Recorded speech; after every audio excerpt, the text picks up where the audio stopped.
오늘 하나님이 우리에게 주신 말씀입니다. 본문은 28장 전체이지만 길이가 너무 길어서 4구절만 읽겠습니다. 우리 함께 교독하겠습니다. 내가 내 하나님 여호와의 말씀을 삼가 듣고 내가 오늘 내게 명령하는 그의 모든 명령을 지켜 행하면 내 하나님 여호와께서 너를 세계 모든 민족 위에 뛰어나게 하실 것이라.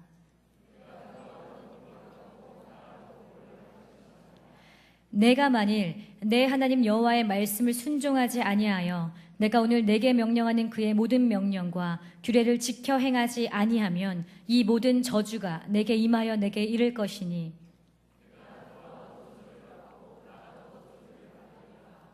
아멘. 할렐루야. 네, 주회 전에 나오신 여러분을 환영합니다. 네, 제가 얼마 전 안수를 받았습니다.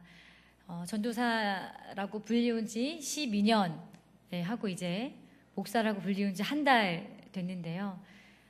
저는 개인적으로 너무나 영광인 게 제가 주사랑교회를 정말 좋아합니다. 그냥 좋아하는 게 아니라 밖에 친구 사역자들에게 자랑할 만큼 너무 좋아합니다. 그리고 저희 담임 목사님도 제가 존경합니다. 이런 교회에서 제 인생이 너무나 중요하고 정말 제2의 생일 같은 목사 안수를 받게 된 것이 저에겐 더 없는 기쁨입니다. 그리고 부족한 종을 축하해 주시고 또 기도해 주신 성도 여러분께 다시 한번 감사의 말씀을 드립니다. 저희 안수를 축하해 주신 것을 부끄러워하지 않도록 제가 하나님 앞에 마음에 합한 자 충성된 종 되겠습니다. 다시 한번 감사를 크게 드리고 싶었습니다. 감사합니다.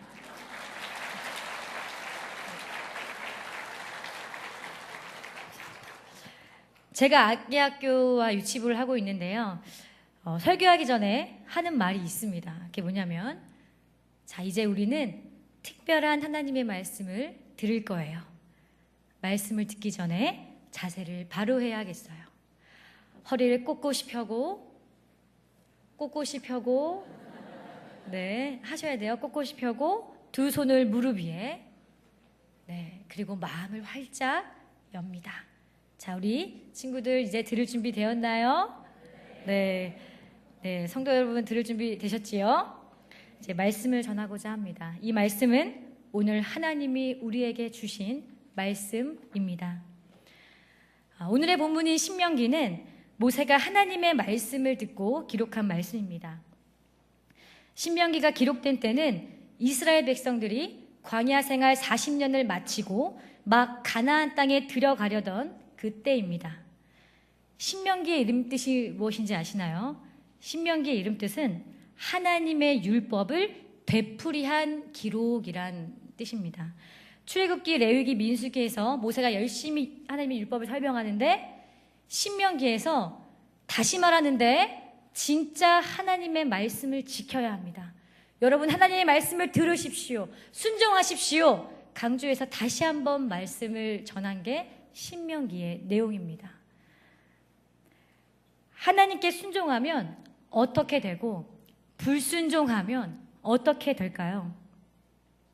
바로 오늘 본문의 28장은 하나님께 순종했을 때의 결과와 불순종했을 때의 결과를 보여줍니다.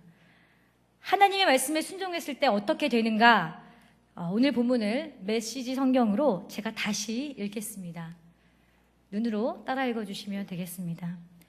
여러분이 여러분의 하나님의 말씀을 잘 듣고 내가 오늘 여러분에게 명령하는 그분의 모든 계명을 마음을 다해 지키면 여러분의 하나님께서 여러분을 세상 모든 민족 위에 높이 두실 것입니다.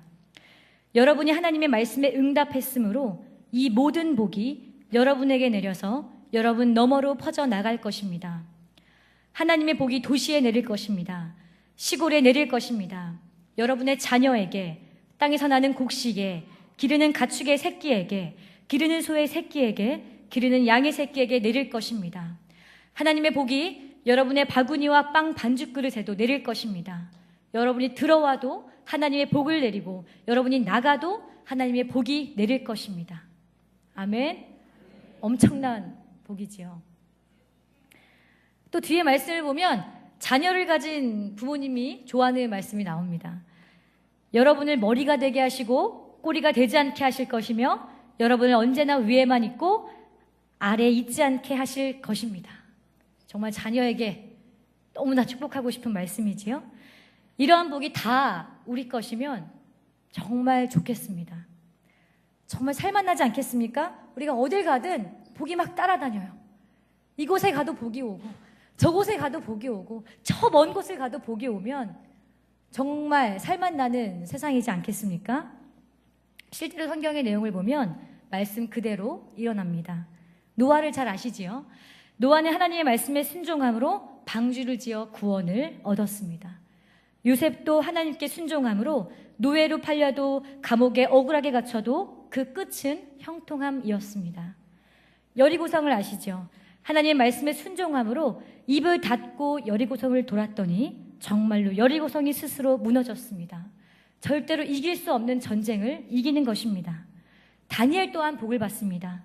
포로로 끌려간 수많은 노예 중에 하나였을 뿐인 다니엘이 하나님을 마음을 다해 섬기고 예배하니 하나님이 그 많은 포로 중에 다니엘을 높이신 것입니다. 정말 순종하여 복받은 이야기를 하자면 끝도 없을 것입니다. 하지만 중요한 것은 무엇이냐? 하나님의 말씀은 말씀대로 이루어진다는 것입니다. 하나님의 말씀은 그대로 이루어집니다. 상황과 사람에 따라 달라지지 않습니다. 하나님은 복을 주시고자 하시면 반드시 복을 주십니다. 순종하는 자에게 더 없는 사랑과 은혜를 베풀어 주시는 게 우리 하나님이십니다. 아멘. 그런데 여기에 조건이 아주 단단하게 붙어 있습니다. 1절 제가 다시 읽겠습니다. 내가 내 하나님 여호와의 말씀을 삼가 듣고 내가 오늘 내게 명령하는 그의 모든 명령을 지켜 행하면. 개역개정은 삼가라고 되어 있는데요. 영어 성경에는 fully, 완벽하게, 완전히, 전적으로 복종하면이라고 나옵니다. 내 계명을 조금도 아니고 50%도 아니고 70%도 아니고 100% 완벽하게 지키면 이라는 조건이 붙어 있는 것입니다. 그것도 하나도 두 개도 아니라 모든 법을 다 지키면 내가 너에게 복을 줄 것이다. 복을 받으려면 내 모든 명령을 하나도 빠짐없이 지켜야 한다고 말하고 있는 것입니다. 분명 복의 내용을 들을 땐 아멘, 아멘 다 내 얘기 같고 듣기만 해도 배가 부른 이 말씀이 하나님의 모든 명령을 다 지키면 이라는 조건을 듣는 순간 복이 점점 멀어져 가는 것 같습니다. 그렇다면 불순종했을 때 어떻게 되는가? 복에 대한 여운이 끝나기도 전에 바로 뒤에 아주 무서운 말씀이 나오기 시작합니다. 심지어 신명기 28장에서 1절부터 14절까지가 복의 내용이고 15절부터 68절 3배 이상의 저주의 말씀이 그 뒤에 따라옵니다. 제가 다시 한번 읽겠습니다. 여러분이 하나님의 말씀을 잘 듣지 않고 내가 오늘 명령하는 계명과 규례를 부지런히 지키지 않으면 이 모든 저주가 여러분에게 쏟아져 내릴 것입니다. 하나님의 저주가 도시에 내릴 것입니다. 시골에 내릴 것입니다. 하나님의 저주가 여러분의 바구니와 빵 반죽 그릇에 내릴 것입니다. 하나님의 저주가 여러분의 자녀에게, 땅에서 나는 곡식에, 기르는 가축의 새끼에게, 소의 새끼에게, 양의 새끼에게 내릴 것입니다. 여러분이 들어와도 하나님의 저주가 내리고 여러분이 나가도 하나님의 저주가 내릴 것입니다. 여러분이 하려고 하는 모든 일에 하나님께서 저주와 혼란과 역풍을 보내셔서 마침내 여러분이 멸망하고 여러분에게 남은 것이 하나도 없게 하실 것입니다. 온갖 나쁜 것들이 여러분을 따라다니며 괴롭히다가 마침내 여러분을 죽게 할 것입니다. 아멘이 나올 수가 없지요. 듣기만 해도 온몸이 저릿하지 않습니까? 세상의 모든 저주가 여러분을 따라다니며 괴롭히다가 마침내 죽게 한다면, 제가 이 설교를 준비하면서 이 본문을 정말 많이 읽었습니다. 읽을 때마다요, 제가요, 두렵고 떨리는 거예요. 그런데 이 또한 실제로 성경의 내용이 그대로 나타납니다. 사울을 잘 아실 것입니다. 처음 선택받았던 왕 사울은 하나님 말씀에 불순종함으로 평생 불안과 두려움에 시달리다 끝은 자살을 하고 맙니다. 아간이란 사람이 있습니다. 여리고성을 점령하고 하나님이 그 어느 것도 취하지 말고 다 없애버리라 하셨는데 아간은 몰래 전리품을 취합니다. 그리고 결국 아간은 불순종함으로 돌에 맞고 심지어 시체까지 불에 태워 죽는 저주를 받습니다. 솔로몬은 또 어떻습니까? 솔로몬만큼 복을 받아 부와 명예를 가진 사람이 없건만 불순종함으로 하나님은 이스라엘을 둘로 찢으십니다. 또 이스라엘은 어떻습니까? 하나님이 선지자를 보내 계속 경고하셨지만 그들은 불순종함으로 이스라엘도 남유다도 결국 이방 나라에 멸망하고 맙니다. 하나님이 그렇게 사랑하신 이스라엘 민족, 우리는 특별해, 하나님 우리를 절대 버리지 못할 거야 라고 생각했던 그들도 결국 말씀대로 저주를 받는 것입니다. 하나님 말씀 앞에 예외는 없습니다. 하나님 말씀에 순종하면 축복을 받고 불순종하면 저주를 받는다는 것은 이스라엘 그리고 하나님을 믿는다고 여기 앉아있는 우리에게도 예외는 없는 것입니다. 하나님의 말씀은 그대로 이루어집니다. 하나님께서는 우리에게도 말씀하십니다. 우리 함께 누가복음을 읽어보겠습니다. 예수께서 이르시되 율법에 무엇이라 기록되었으며 내가 어떻게 읽느냐? 대답하여 이르되 내 마음을 다하며 목숨을 다하며 힘을 다하며 뜻을 다하여 주 너의 하나님을 사랑하고 또한 내 이웃을 내 자신같이 사랑하라 하였나이다. 예수께서 이르시되 내 대답이 옳도다. 이를 행하라. 그러면 살리라 하시니. 하나님이 이스라엘에게 주신 명령을 저희에게도 주셨습니다. 내 마음과 뜻과 힘을 다하여 내 하나님 여호와를 사랑하라. 그리고 내 이웃을 내 몸과 같이 사랑하라. 그것을 행하라. 그러면 살리라. 첫 번째 계명. 내 하나님을 마음을 다해 뜻을 다해 힘을 다해 사랑하라는 말, 참 쉬운 말 같고 당연한 말 같아 보입니다. 하나님을 사랑하는 것 그리스도인이라면 마땅히 해야 하지요. 반드시 그래야만 합니다. 그런데요, 자세히 들여다보면 그렇게 쉽지가 않습니다. 하나님을 사랑한다는 것은 하나님이 아닌 다른 존재, 특히 인간에 의해 만들어진 존재에 대한 철저한 부정입니다. 당대 사람들은 손으로 우상을 만들어 섬기는 죄를 범했지만 오늘날로 말하면 우리 손으로 만들어낸 집과 자동차, 통장 잔고, 출신 학교, 자신의 경험과 사회적 지위라는 우상을 말하는 것입니다. 하나님을 믿는다는 것은 오직 하나님만을 믿는다는 것입니다. 하나님만을 사랑한다는 것입니다. 나를 지켜주는 재물, 권력, 명예 그 모든 것을 내려놓고 하나님만을 구하는 것입니다. 여러분은 오늘 하나님의 말씀 앞에서 오직 하나님만을 의지하며 우리 손으로 만들어낸 모든 소중한 재산들을 배설물로 여기고 계십니까? 오직 하나님만 있으면 된다고, 그러한 것들이 내 삶에서 떠나가도 난 괜찮다고 기도할 수 있으십니까? 돈이 떠나고 힘이 떠나고 가족들도 내 소중한 모든 것을 잃어버려도 하나님 감사합니다. 하나님 한 분 계시면 충분합니다. 고백할 수 있으십니까? 그리고 두 번째 계명이 있습니다. 이웃을 내 몸과 같이 사랑하라고 하십니다. 누구든지 내 오른편 뺨을 때리면 왼편도 돌려대며 또 속옷을 가지고자 하는 자에게 겉옷을 내어주며 우리를 억지로 가자고 하는 이에게 심리를 동행하고 원수를 사랑하며 우리를 박해하는 자를 위해 기도하라. 하나님이 말씀하시는 이웃사랑의 행동입니다. 사랑하는 성도 여러분, 이 모든 명령을 완벽하게 지키고 계십니까? 우리가 착각하는 게 있습니다. 하나님이 우리를 사랑하신다는 이유로 하나님이 우리에게 내리신 그 명령을 너무도 가볍게 여긴다는 것입니다. 아니, 우리가 그 기준을 슬쩍 내려놓고 인간은 연약하니까 원래부터 지킬 수 없었어. 난 지킨 사람 한 번도 본 적이 없거든. 그러면서 하나님도 이해하실 거야. 다 죄인이니까. 적당히. 그래도 세상 사람들보다 내가 낫지 않는가? 아니요. 하나님의 명령은 지키라고 있는 것입니다. 그것도 완벽히 말입니다. 지킬 수 있어 없어 그것은 우리의 판단일 뿐이고 하나님의 명령은 지켜져야 하고 여전히 유효한 것입니다. 구약의 시대가 사라졌다고 신약의 시대가 갔다고 나와 상관없는 명령이 아니라는 것입니다. 하나님은 우리에게 명령하셨고 우리 또한 그 명령에 순종하면 복, 불순종하면 저주. 여기에 그 명령을 피할 수 있는 사람 단 한 사람도 없습니다. 그럼 우리는 어떻게 해야 합니까? 처음에 아멘 아멘 하셨는데 지금 얼굴이 엄청 어둡습니다. 어떻게 해야 합니까? 지켜야지요.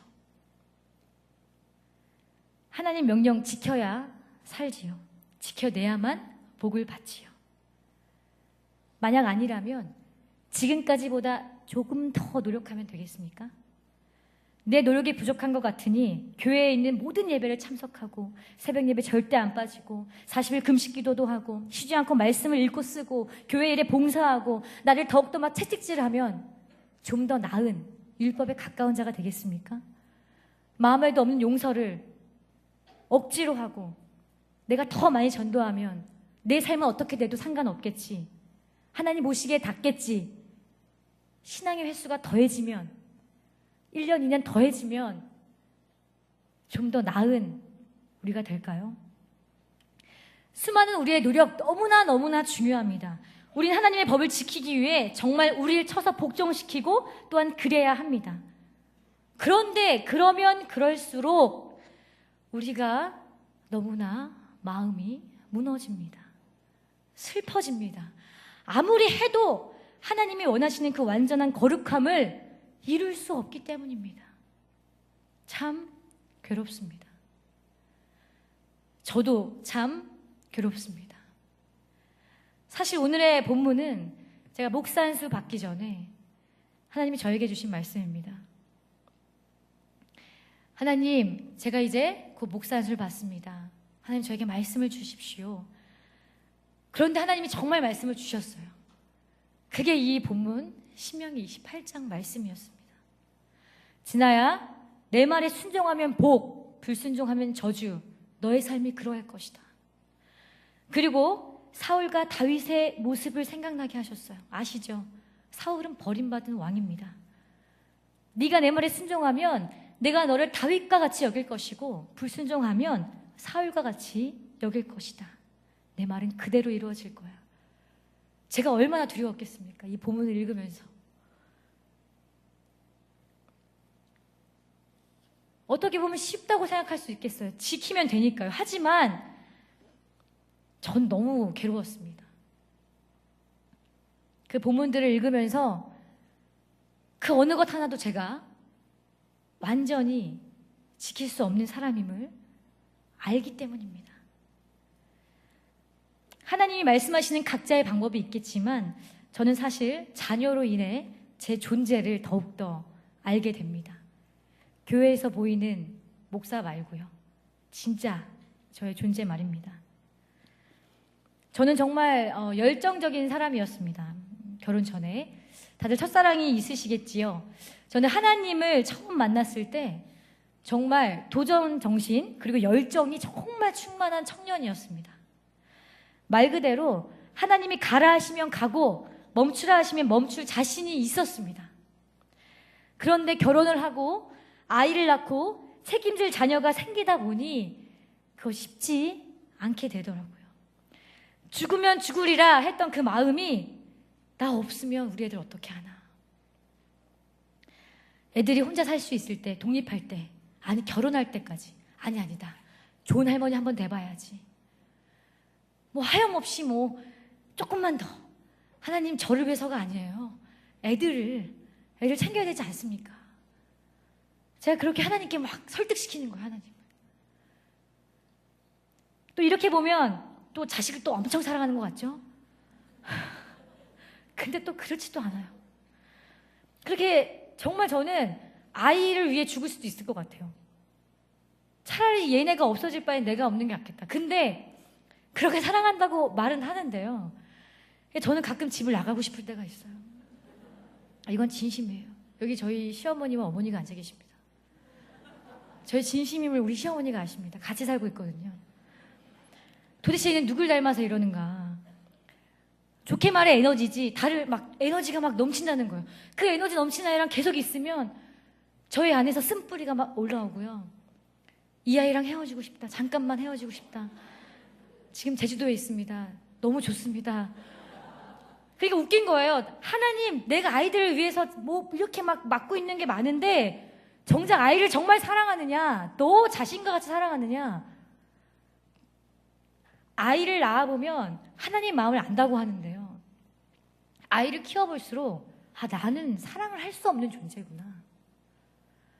그런데 제가 목사가 되는 거예요. 목사가 되면 조금 더 헌신하고 조금 더 희생해야 되고, 성도가 어떤 말을 해도 그 사람 마음을 이해해주고 품어야 하는데, 과연 내 자식도 내가 품지 못하는 내가 하나님 목사가 되면 제가 하나님 욕 먹이는 거 아닙니까? 진심으로 제가 이렇게 하나님께 기도했어요. 이것뿐도 아닙니다. 시간이 지날수록 하나님 말씀을 더욱 연구하고 하나님 말씀을 부지런히 봐야 함에도 불구하고 바쁘다는 핑계로 내가 사역을 정말 많이 하지. 하나님은 지나야 나랑 말씀 보자. 하나님 지나야 성경 펴라 말씀하시는데, 하나님 저 오늘 진짜 많은 일 했잖아요 하면서 제가 조금 더 쉬려는 저를 보면서, 하나님, 제가 하나님의 계명을 온전시킬 수 있는 사람입니까? 제가 그럴 수 없겠습니다. 그런데요, 이 고민을 보고 보면 그 고민의 시작은 바로 나로부터 시작되는 것 같습니다. 내가 잘해야 할 텐데, 내가 잘해야 하나님의 영광 받고, 내가 잘해야 내 사역이 인정받고, 내가 그 주체가 내가 되니까 아무것도 할 수가 없는 것입니다. 내가 하려니 도대체 무엇을 잘할 수 있겠습니까? 저 같은 사람이 어떻게 목사가 되겠습니까? 제가 하려고 하다 보면 존재 자체가 비참해지는 것입니다. 저만입니까? 여기 앉아있는 성도 여러분도 마찬가지일 것입니다. 간절해지기 시작했습니다. 하나님 부르셨는데 그 길을 가야 되는데, 하나님 찾았습니다. 하나님 할 수 없습니다. 자신이 없습니다. 저는 그 무엇도 할 수 있는 사람이 아닙니다. 주님 저를 도와주십시오. 주님 저를 불쌍히 여겨주십시오. 저는 그 무엇도 이룰 수도 없고 버릴 수도 없는 그런 사람입니다. 그런데요, 하나님이 그때 저에게 찾아오셨습니다. 무기력해지고 자신감이 바닥에 떨어져 있을 때 바로 그때 하나님이 저에게 이렇게 말씀하십니다. 진아야, 바로 지금이다. 지금이 네가 목사하기 가장 좋은 때다. 뭐라고요? 지금이요? 아무것도 할 수 없을 때요? 목사가 되었으니 이제 이것도 할 수 있습니다. 저것도 할 수 있습니다. 그게 아니라 하나님 할 수 없습니다. 하나님 저는 아무것도 할 수 없습니다. 할 때 하나님이 바로 지금이다라고 저에게 말씀하신 것입니다. 하나님이 원하시는 건, 우리에게 하나님이 원하시는 건 내가 할 수 있습니다, 내가 하겠습니다가 아니라 할 수 없습니다, 내가 죄인입니다 라고 고백하는 것입니다. 로마서 3장에 바울은 이렇게 얘기합니다. 그러므로 율법의 행위로 그의 앞에 의롭다 하심을 얻을 육체가 없나니 율법으로는 죄를 깨달음이니라. 최선을 다해 하나님의 명령을 지키십시오. 몸부림치십시오. 그리고 깨달으십시오. 하나님, 우리가 할 수 없습니다. 하나님, 우리가 죄인입니다. 우리는 저주를 받을 수밖에 없는 죄인입니다. 그러면 우리는 어떻게 될까요? 하나님의 말씀대로 됩니다. 불순종하면 저주를 피할 수 없습니다. 그런데 우리의 인생은 감사하게도 여기에서 끝나지 않습니다.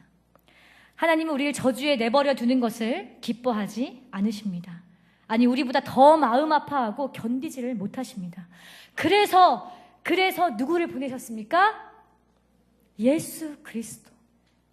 자신의 아들 예수 그리스도를 이 땅에 보내신 것입니다. 우리는 사랑받기 위해 태어났는데 예수님은 저주를 받기 위해 태어나신 것입니다.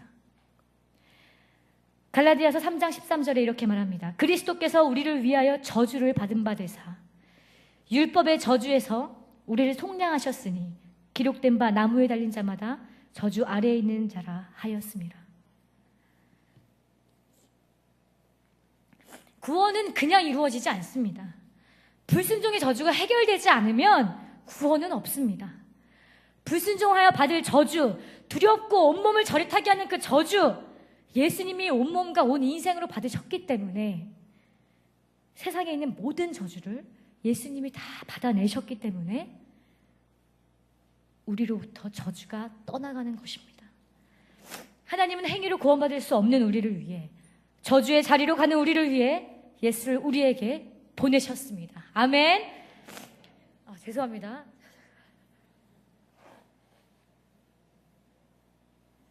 죄송합니다. 그리고 예수님은 우리를 대신해 모든 율법에 순종하셨습니다. 내가 율법이나 선지자를 폐하러 온 줄을 생각하지 말라. 폐하러 온 것이 아니요 완전하게 하려 함이라. 진실로 너희에게 이르노니 천지가 없어지기 전에는 율법의 1.1획도 결코 없어지지 아니하고 다 이루리라. 우리가 할 수 없는 그 명령을 예수 그리스도께서 대신 순종하십니다. 순종해야 하면 복, 아니면 저주인데 예수 그리스도께서 모든 것에 순종하심으로 그 복이 우리의 것이 되는 것입니다. 하나님은 우리가 복 받기를 너무도 원하십니다. 우리보다 더 원하시는 게 하나님의 마음인 줄 믿습니다. 그러면 어떻게 하면 됩니까? 그 예수를 우리의 주인으로 모시면 되는 것입니다. 그것이 복음인 거예요. 내가 원래 저주의 자리에 있는데 그 저주를 예수께서 담당하셨구나. 그러니 내가 저주의 자리에서 복의 자리로 옮겨졌구나. 내가 예수를 믿기만 하면 내가 이제 사는구나. 그것이 복음인 것이고 예수를 믿는 것입니다. 예수님이 하십니다. 예수님이 우리를 죄에서 자유롭게 하십니다. 그렇다면 성도 여러분, 이제는 그 복을 알아야 할 텐데요. 하나님이 우리에게 주시고자 하는 복은 무엇일까요? 이제 예수 믿었으니 들어가도 복, 나가도 복을 받는, 꼬리가 되지 않고 머리가 되는, 이제 이 땅의 모든 것이 형통하게 되는 그런 복이 우리에게 주어지는 것일까요? 그런데 사실 다들 아시지요? 여전히 우리의 인생에 아픔이 있어요. 그리고 여전히 힘이 듭니다. 그렇다면 하나님 말씀하시는 복은 대체 무엇인가? 창세기를 보면 에덴 동산에 선악과와 생명나무가 있습니다. 하나님은 선악과를 먹지 말라고 하셨어요. 하지만 생명나무를 먹지 말라고 하지 않으십니다. 그리고 아담과 하와가 선악과를 먹게 되자 하나님은 생명나무를 불칼과 천사를 두어 지키십니다. 그리고 하나님은 인간이 영생할까 두려워 인간들을 에덴 동산에서 내보냅니다. 왜일까요? 왜 하나님이 인간의 영생을 두려워하실까요? 정말 하나님과 같이 될까봐 그 이유일까요? 그렇지 않습니다. 하나님과 분리된 죄인의 상태로 영원히 사는 것이 바로 지옥과 저주의 정체이기 때문입니다. 하나님과 분리된 채로 영원히 사는 것, 그것이 바로 지옥이며 저주인 것입니다. 사랑하는 성도 여러분, 천국 자체가 복이 아니라 예수와 영원히 함께 있는 것이 복인 줄 믿습니다. 진정한 복이란 예수 그리스도와 함께 사는 것입니다. 예수님이 진정한 우리의 복입니다. 예수가 내 안에, 내가 예수 안에 있으면 되게 힘들었는데, 인생이 너무 힘들었는데 세상을 보는 눈이 달라집니다. 자녀를 보는 눈이 달라집니다. 내 앞에 있는 문제가 달라집니다. 상황은 변한 게 하나도 없는데 내 안에 예수만 가득 차면 모든 것이 달라지는 것입니다. 예수 안에 사십시오. 예수로 사십시오. 여러분으로 인해 세상이 변화될 것입니다. 혹시 이 자리에 내가 여기에 있지만 아직도 예수를 소유하지 못한 분이 있으십니까? 아니면 확신하지 못하고 있으신 분 계십니까? 어떻게 하면 됩니까? 구하십시오. 간절히 구하십시오. 우리를 사랑하는 그 이유 하나 때문에 자신의 아들 독생자 예수를 저주의 자리로 보내신 그 하나님께서 우리가 예수를 원한다는데, 성령님이 와달라는데 안 보내시겠습니까? 그 믿음 안 주시겠습니까? 구하지 않아서입니다. 우리가 간절히 예수님 내 안에 가득 차 주십시오만 하면 하나님은 결코 그 소리를 외면할 수 없으신 분이 우리의 하나님이십니다. 하나님이 믿어지게 할 것입니다. 우리의 노력이 아니라 우리가 구하기만 하면 하나님이 불같이 성령이 임하여서 우리 안에 뜨거운 그 마음이 하나님으로, 예수로, 성령으로 가득 차게 될 것입니다.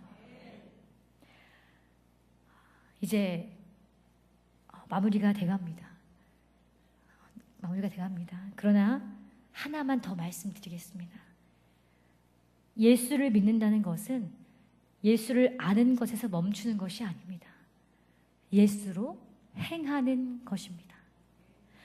예수님이 우리를 위해 이 땅 위에 오시고 우리를 위해 십자가에 죽으시고 부활하셨습니다. 그러나 우리의 삶은 거기에서 끝이 아닙니다. 예수를 믿는다는 것은 우리가 죄에 대하여 죽고 예수 그리스도가 내 안에 살며 내가 아닌 예수 그리스도가 사는 것, 그것을 의미하는 것입니다. 그런즉 우리가 무슨 말을 하리요? 은혜를 더하게 하려고 죄에 거하겠느냐? 그럴 수 없느니라. 죄에 대하여 죽은 우리가 어찌 그 가운데 더 살리요? 그럴 수 없느니라. 이 그럴 수 없느니라는 의리로, 와, 이렇게 나를 사랑하시고 예수님 십자가 지셨는데 의리의 그럴 수 없느니라가 아닙니다. 우리가 다이드, 죄에 대해서 죽었기 때문에, 이미 죄에 대해서 죽었기 때문에 죄를 지을 수 없다는 뜻입니다. 예수로 살기에 우린 더욱더 하나님 말씀에 순종할 수 있습니다. 나는 할 수 없지만 예수가 내 안에 계시면 우린 할 수 있습니다. 예수로 셀 리더를 하십시오. 예수로 찬양대를 하십시오. 예수로 성도들을 중보하십시오. 예수로 교사를 하시고 예수로 엄마, 아빠, 예수로 자녀, 부모 되십시오. 예수를 정말 믿는 사람은 예수의 향기가 납니다. 숨길 수 없습니다. 매일 자신을 향해 선포하세요. 아침에도 예수님 내 안에 계십시오. 예수님 내 안에 와주십시오. 점심에도 예수님 내 안에 와주십시오. 예수님이 행하여 주십시오. 저녁에도 연습하셔야죠. 저녁에도 예수님이 행하여 주십시오. 가족이 함께하면 더 놀랍지 않겠습니까? 제가 정말 해봤어요. 꼭 너무 길어지니까 꼭 당장 지금부터 예수를 계속 우리 안에 초청하시기를 축복합니다. 정말 마지막으로 오늘의 본문으로 여러분에게 축복을 하길 원합니다. 오늘 읽은 본문입니다. 여러분 안에 예수가 가득할 때 여러분이 있는 도시, 시골 곳곳에서 복을 받을 것입니다. 여러분 안에 예수가 가득할 때 여러분의 자녀가 복을 받을 것입니다. 여러분 안에 예수가 가득할 때 행복 모임이, 셀 모임이 복을 받을 것입니다. 가정이, 회사가, 학교가 여러분을 통해 복을 받을 것입니다. 예수로 사는 여러분이 어딜 들어가든 나오든 복이 따라다닐 것입니다. 아멘. 기도하시겠습니다. 사랑의 하나님, 우리에게 예수님을 주셔서 너무도 감사합니다. 예수님만이 우리의 복인 줄 알고 살아가게 하시고 예수님만을 구하게 하여 주옵소서. 예수로 살게 하소서. 예수로 행하게 하소서. 우리 안에 살아계신 예수 그리스도의 이름으로 기도합니다. 아멘.